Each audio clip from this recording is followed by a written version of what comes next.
దేవుని నామమునకు స్తోత్రములండి. నాటి ధ్యానాంశము కీర్తన గ్రంథం పద్య రచన సరళ భాషలో 25వ పద్యమండి. 18వ అధ్యాయము 36, 39, 46, 49వ వచనములండి. అదేవిధంగా 19వ అధ్యాయము 8వ వచనము.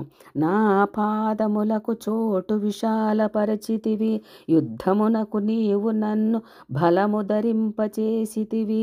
యెహోవా జీవము గలవాడు, నా ఆశ్రయదుర్గమైన వాడు, స్తోత్రార్హుడు, నా రక్షణకర్తయైన దేవుడు, బహుగా స్తుతి నొందునుగాక.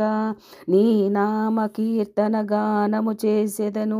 నీవు నియమించిన రాజునకు గొప్ప రక్షణ కలుగు చేయువాడవు. అభిషేకించిన దావీదునకును అతని సంతానమునకును నిత్యము కనికరము చూపువాడవు. యెహోవా ఉపదేశములు నిర్దోషమైనవి, అవి నా హృదయమును సంతోషపరచును.